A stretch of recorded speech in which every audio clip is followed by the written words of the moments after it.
এবারে এগুলোকে এভাবে ভর্তা করে নিচ্ছি। ভালোই তো, অনেক সুন্দর।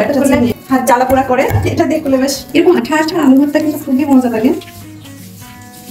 লাল শাক দিয়ে গরম গরম সাদা ভাত আর আলু ভর্তা। আজকে নতুন এটা কিনে নিয়ে এসেছি ভর্তার জন্য, দেখি ট্রাই করে।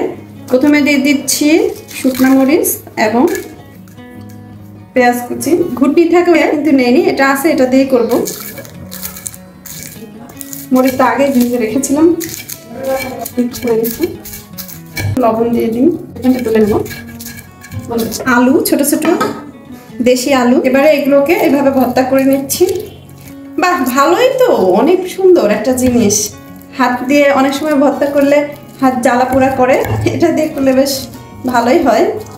আমি অনলাইনে দেখে দেখে এটা মেয়েকে স্কুলে দেওয়ার সময় দিয়ে আসার সময় নিয়ে এসেছি। দেখে 120 টাকা নিয়েছে, 120 টাকা।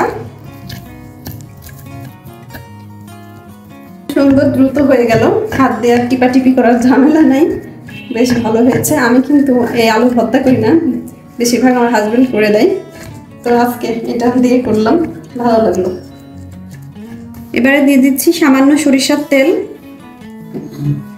আলু ভর্তায় কিন্তু একটু বেশি সরিষার তেল, দেশি সরিষার তেল দিলে খুবই মজা লাগে, তাই আমি একটু বেশিই দিলাম। আর লবণটা কম হয়েছে, এজন্য আর সামান্য লবণ দিয়ে দিলাম।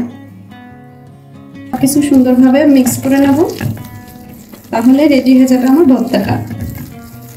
এরকম আঠা আঠা আলু ভর্তা কিন্তু খুবই মজা লাগে। দেখুন হয়ে যাচ্ছে, খুব সুন্দর হয়েছে। সম্পূর্ণ হাতের স্পর্শ ছাড়া ভর্তা করে ফেললাম। দেখুন, হাতের মধ্যে সামান্য ঘি নিয়ে নিলাম, এবার এভাবে এখন দিয়ে দিচ্ছি।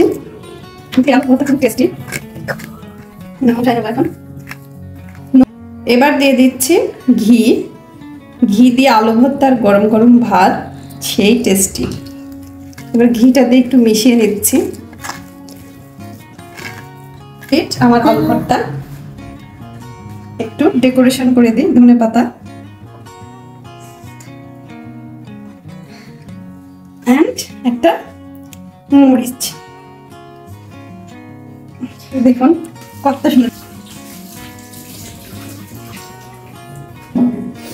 সুন্দর করে ডেকোরেশন করে এভাবে টেবিলে রাখলে খুবই মজা হবে। খুবই কিন্তু মজাদার হয়েছে ভর্তাটা। গরম গরম ভাত, গরম গরম লাল শাক ভাজি, করলা ডাল। দেখুন করলা দিয়ে ডাল রান্না করেছি, খুবই মজাদার হয়। এক বাটি করলা ডাল, লাল শাক দিয়ে গরম গরম সাদা ভাত আর আলু ভর্তা।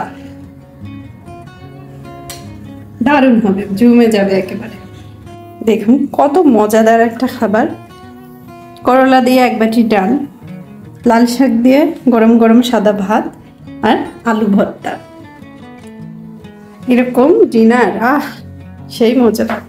মাছ মাংস খেতে খেতে ভালো না লাগলে এরকম দেশি খাবার খান, ভালো লাগবে।